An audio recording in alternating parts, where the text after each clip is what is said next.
It is an honour to introduce the 2025 Boyer Lectures, titled Australia, a Radical Experiment in Democracy. I'm Julia Baird. The Boyer Lectures have long been a pillar of Radio National's programming each year, a place for some of our leading, most original thinkers to ask who we are, what it is we value, what it means to be Australian, and indeed what it means to be human. History tells us that democracy is rare and democracy is precious. The present tells us this too. Across the globe, democracies are backsliding in powerful countries like Indonesia, India, even America. Almost 7 in 10 of the people in the world live under a kind of autocratic rule. A longitudinal study published this year found that trust in parliaments and governments has declined significantly in 36 democracies, including Australia, and risen in only 6. But to date, Australia has held. Our democracy remains strong. This year, a poll found 3/4 of us say democracy is better than any other kind of government. More than 9 out of 10 of eligible voters vote, compared to roughly 6 in the US. This series is both a celebration of the achievement of our unique democracy and a somewhat urgent interrogation of where and how we might need to be most vigilant to preserve it in an era of shifting alliances, mounting distrust, misinformation and foreign interference. To believe in democracy is to fundamentally believe in humanity. It's not an abstract view of political systems, but a view of life, of each other, of the importance of each individual, rooted in respect. To believe in humanity is to withstand the torrent of contempt we see marbling much political discourse today, when political opponents are cast increasingly not just as stupid or even evil, but less than human. The 19th century philosopher Arthur Schopenhauer said, "Contempt is the conviction of the utter worthlessness of another human being." Really, the precise opposite view that should be taken in an inclusive, representative and open democracy. Contempt is dangerous and it corrodes the ties that bind us. The counter to contempt is surely open debate, civil conversation and respectful understanding. The confident airing of divergent ideas in series like these. This is core to democracy and it's also core to the mission of the ABC. This was, I believe, the intent of the ABC Chair, Kim Williams, when he asked me to curate this series. There are 5 lecturers delivering the Boyers this year, and you'll be able to catch them on iView, ABC News Channel and Radio National. I should mention each of our lecturers has strong ties to the United States, either as current or former inhabitants, students or close observers, and it's in the broader context of some of the striking changes in our close ally in recent months and years that we prod the complacency that democracy will just hold automatically and does not require effort to sustain and protect it. And indeed, our keynote lecturer tonight just landed here yesterday morning, having flown from Michigan. It's my great pleasure to introduce Professor Justin Wolfers. He's Professor of Economics and Public Policy at the University of Michigan and visiting professor at the University of New South Wales. Now, Justin is an Australian who grew up in Sydney and has been living in the US for decades now, forging a high-profile career as a straight-shooting, incisive economist and original thinker. He studied at Harvard, he's taught at Princeton, Wharton and Stanford. And in 2014, the International Monetary Fund named him as one of the world's top economists under 45. Justin brings his global expertise and local grounding to the Australian story, but most notably, pride and optimism. The pride is in what we have achieved as a modern democracy. The optimism is about who we are and what lies ahead. So tonight, as we open this year's Boyer Lecture Series, we invite you to look at our democracy through a different lens, through data, through fairness, through dogged, determined optimism. Please join me in welcoming our inaugural 2025 Boyer Lecturer, Professor Justin Wolfers.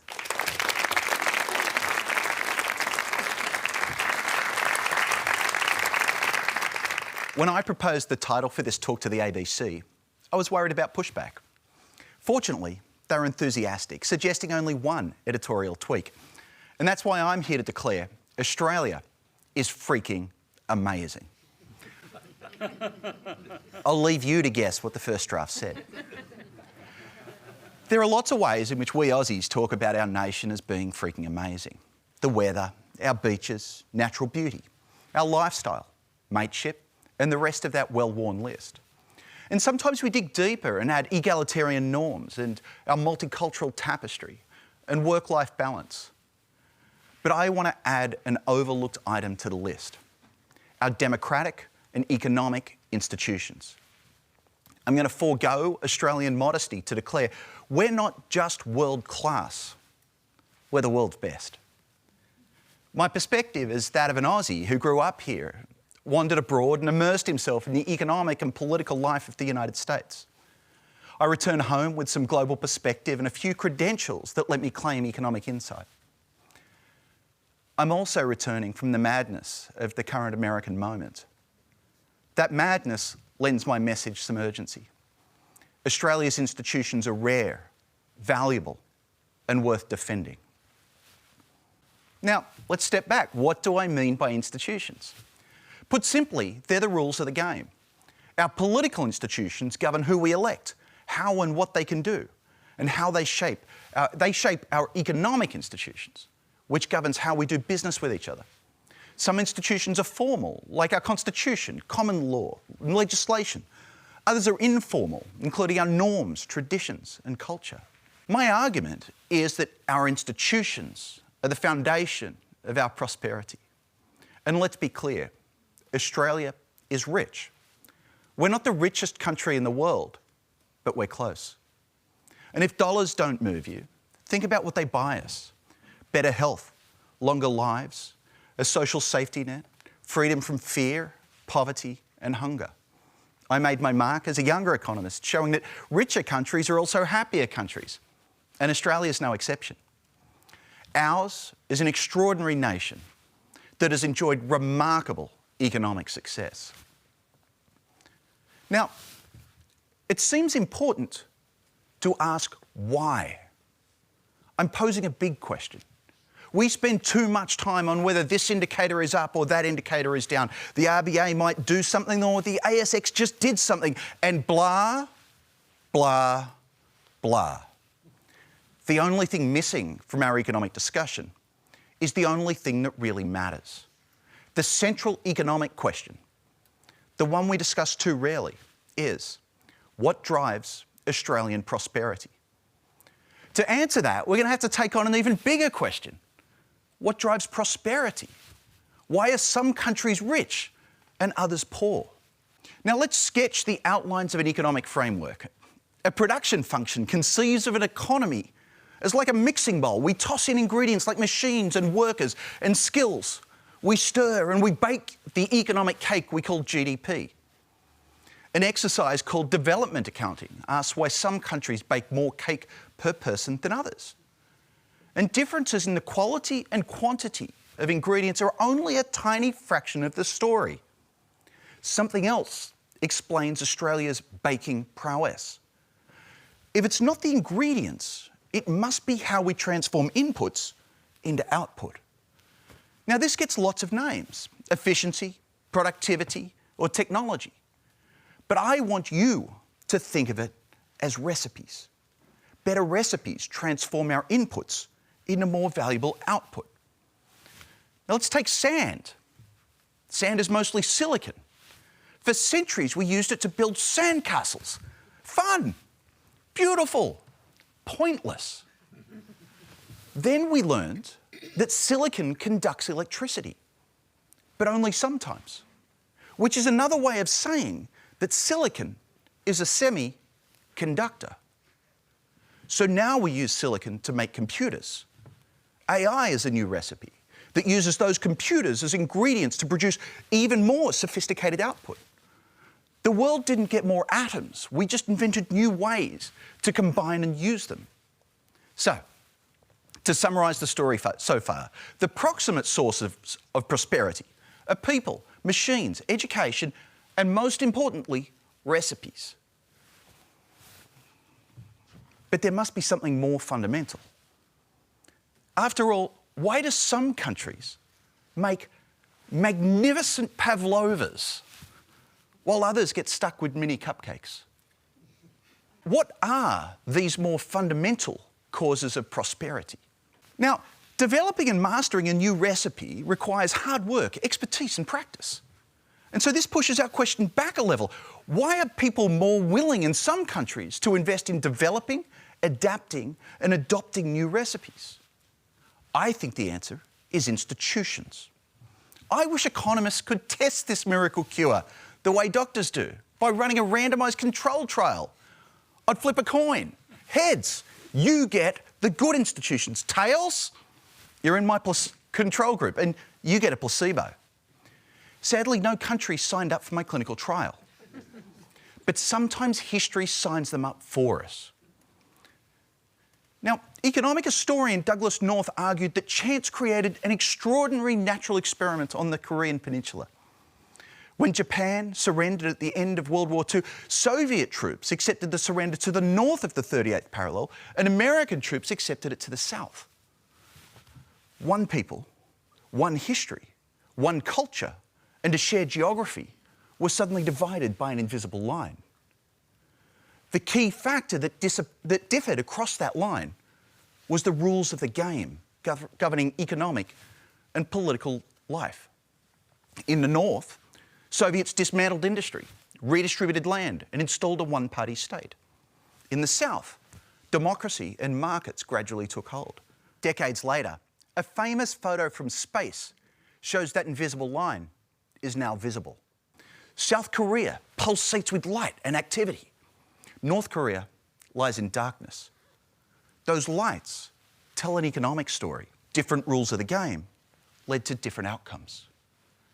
Both Koreas began poor, but today the average income in South Korea is about $75,000, while in the north it's around $1,000 and hunger remains a constant companion.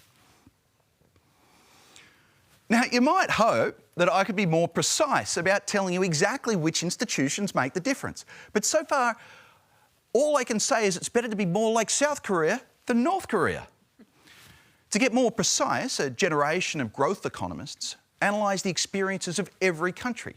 They piled up data and let their computers loose, hoping to find the keys to prosperity. But it's not that simple. There's only a small number of countries, and there's a large number of possible causes. And correlation isn't causation. Still, a few patterns show through. Strong property rights ensure that you'll get to enjoy whatever cake you bake. Contracts make it easier to do business. Trust helps. Checks on power keep elites in line. Education expands what's possible. Financial systems fund growth and innovation. Trade opens up new markets, cheaper inputs and new ways of doing things. So does immigration. Stability helps. Research and development is critical. Demographics count. Natural resources help, but sometimes they're a curse. So over the last few minutes, we've raced through half a century of economic research and at least 4 Nobel Prizes, including the one awarded earlier this week. Let's add one more. Last year's Nobel laureates provided a simpler classification. They argue that some institutions are inclusive, while others are extractive. Inclusive institutions reward you for baking more cake. Inclusive institutions like the rule of law, contracts and open competition ensure that if you invest, you'll reap the rewards. The flip side is extractive institutions. They are how elites grab instead of bake cake.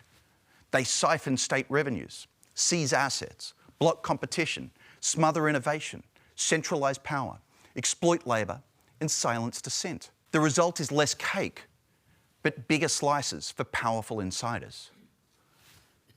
By this story, institutions matter because they shape incentives. Good institutions channel ambition into productive work, investment and invention, into baking more cake rather than fighting over it. Does this theory work for Australia? I reckon it does, and a simple comparison makes the point. Argentina's not quite our twin, but it may be our long-lost brother. At the time of federation, Australia and Argentina looked remarkably similar. Big, resource-rich, sparsely settled countries, each distant from much of the world, yet plugged in to British trade and finance. Back then, you might have guessed, we were equally poised for prosperity. Australia launched a bold experiment in inclusive institutions. We shared economic and political power broadly, and we're all shareholders in that great Australian enterprise. We built wealth from productive agriculture, industrialised what it mattered, and kept moving up the value chain. Today, we're a knowledge-based economy that excels in higher education, medical research, geoscience, finance and tourism. But Argentina's story is less happy. Elites captured its late 19th century riches. They rewrote the rules to keep those riches, stifling innovation and competition. Democracy was fragile and in a constant battle with populists and the military. The story of Argentina's economy matches that of their soccer team. Both got messy.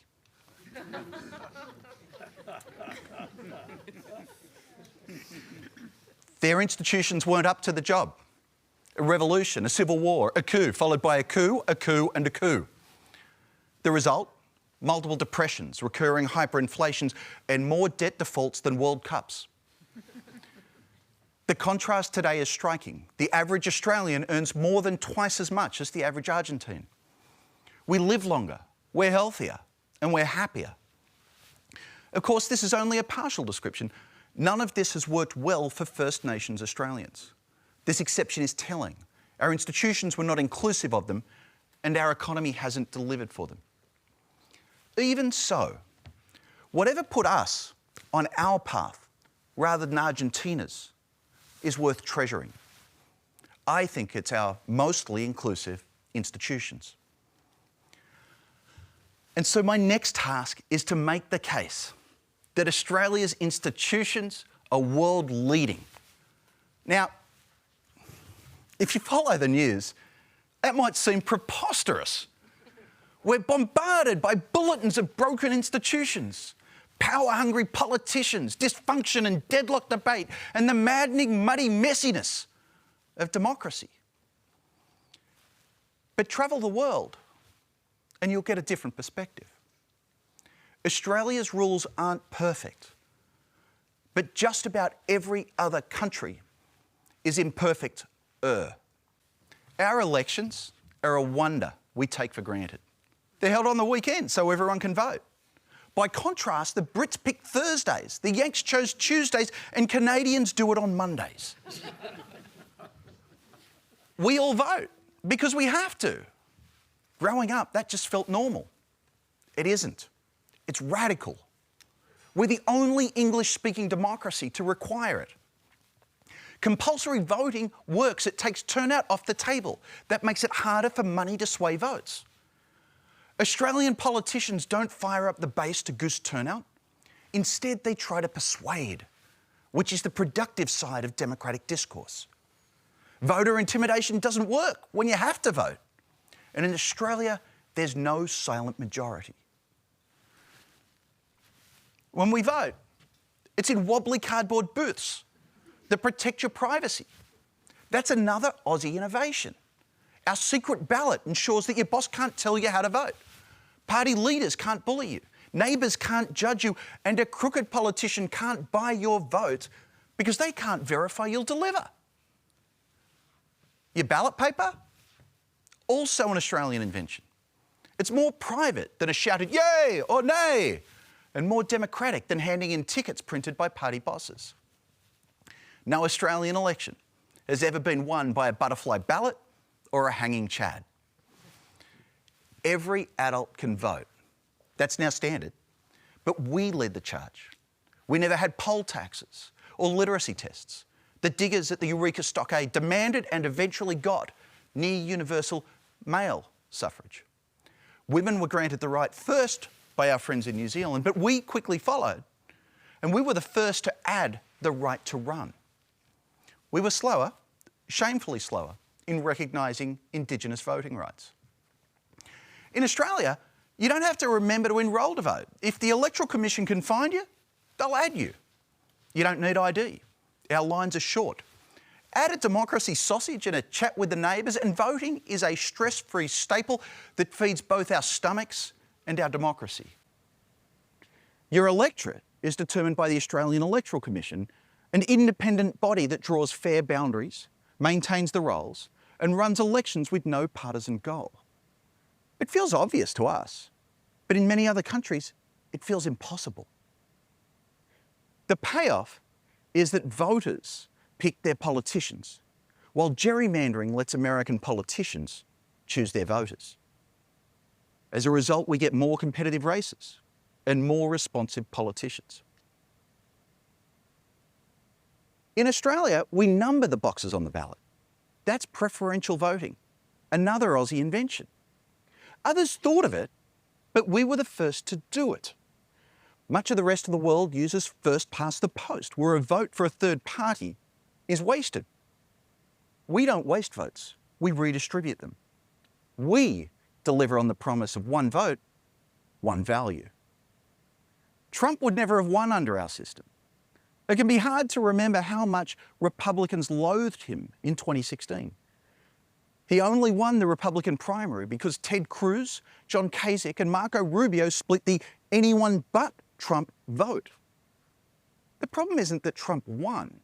It's that his win was due to the ego of his rivals rather than the will of the people.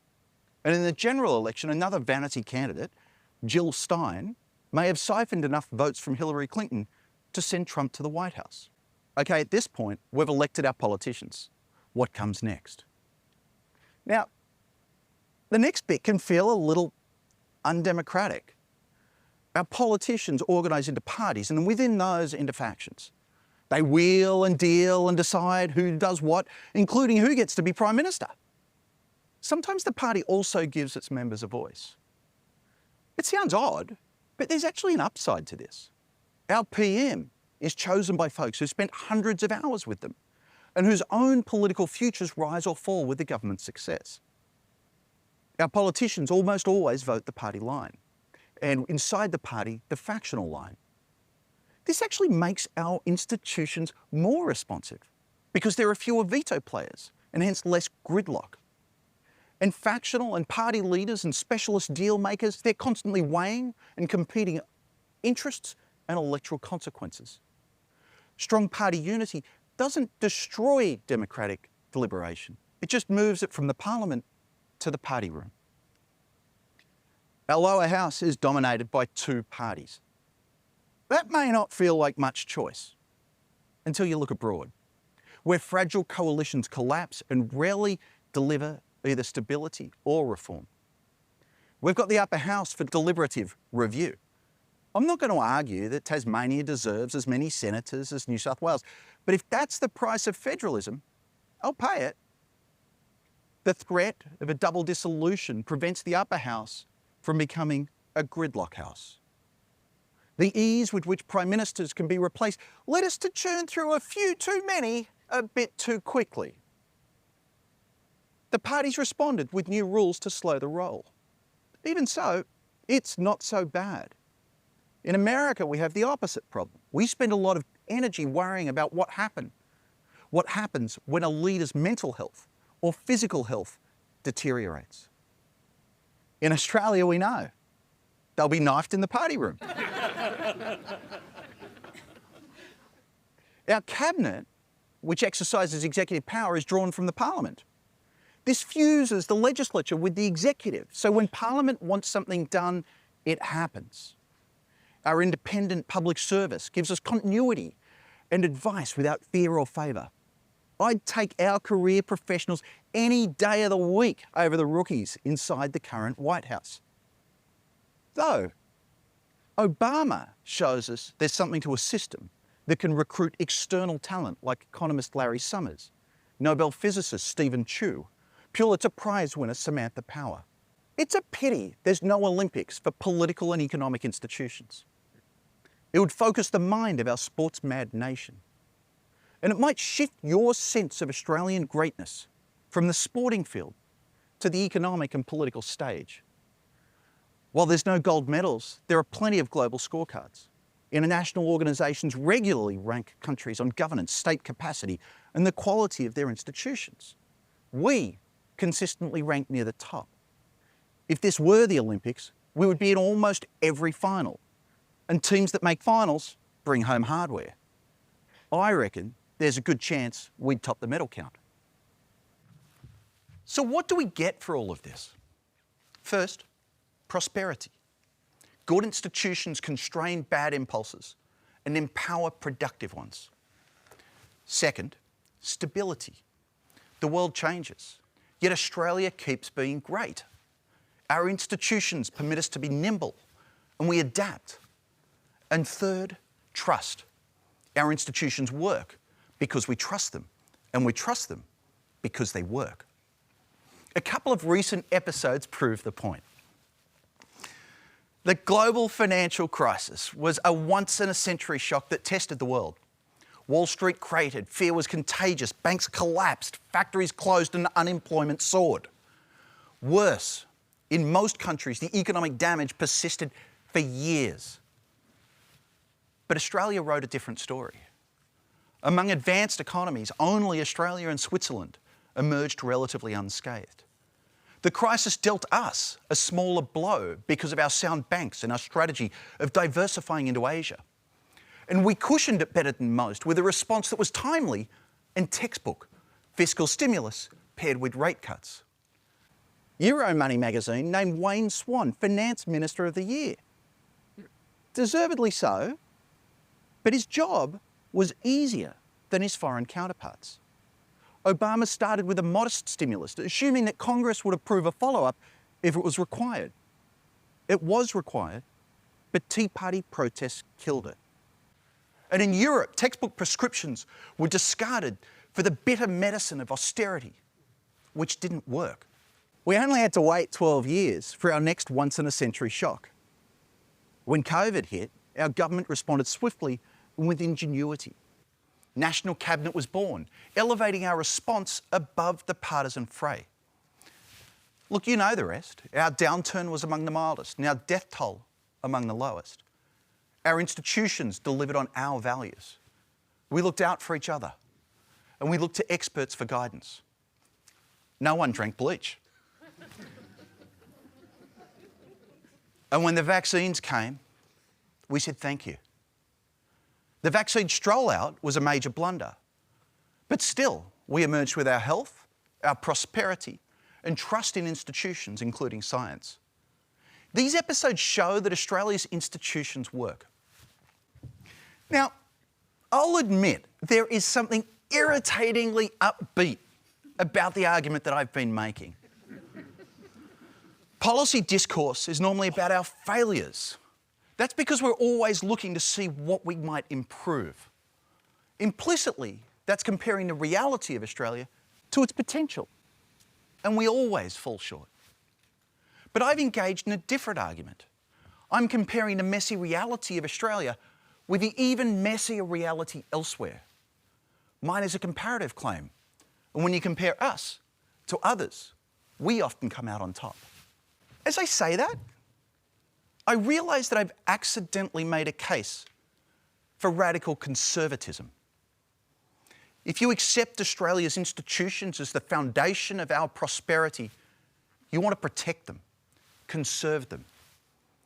It's conservatism, but a radical conservatism, because it's about preserving a set of institutions that put the power in the hands of the punters over the elites. It's an idea that feels especially urgent right now. Trump hogs the headlines, but democracy is under attack all around the world. Populists and autocrats have fueled and fanned voter anger. Australia hasn't followed suit yet. But I worry the precursor to these moments, zero-sum thinking, may be on the rise. We've seen these forces take hold before, and they never lead to prosperity. Managing technological transformation and global upheaval requires strong institutions. If there's a moment to more stoutly defend what we've got, it's now. We can be the shining city on a hill. To be clear, I'm not suggesting we conserve our institutions in aspic. Rather, we ought to conserve and enhance their inclusive goo. The recent RBA reforms provide a useful example. Australia's monetary policy used to be set by a board of toffs from the top end of town who brought neither democratic legitimacy nor macroeconomic expertise to the table. They're now gone. Their boardroom tales have been replaced by experts who carefully parse data on the experiences of all Australians. Even so, I find it a little uncomfortable to make a case for conservatism. I can feel my stepfather, who was a fierce advocate for change, staring down from atheist heaven, unimpressed. He was no conservative, and I wasn't raised to become one. But I reckon we could have had a chat. He might have been more persuaded if I described my argument as one for conservative radicalism. The conservative bit is to respect the rules. He was a reformer, driven to lift up those left behind, to spread opportunity and restore dignity. Were he alive today, he'd worry about stagnating income, widening inequality, unaffordable housing, and worker exploitation. He would want reform, maybe even radical reform. And that's the crux of the matter. Our institutions can deliver it. Look, not as well as most Aussies want, but better than just about anywhere else. Think about the issues that have paralysed our peers. Workable federalism, access to affordable and high-quality health insurance, land rights, tariff reform, unsustainable pension systems, tax reform, gun reform, fiscal sustainability, disability insurance and carbon taxes. In each case, an Aussie PM picked the issue up and solved it. In real time, it can feel slow and piecemeal and frustrating, but stack it up and it adds up to a remarkable record of reform. Let's pull the threads together. I've argued that 1, Australia has world-leading institutions. 2, institutions determine prosperity. And hence 3, our world-beating institutions are the source of Australian prosperity. That's my case for a radically conservative and conservatively radical Australia. And the animating observation behind it all is the insight we speak too rarely. Australia is freaking amazing. Thank you.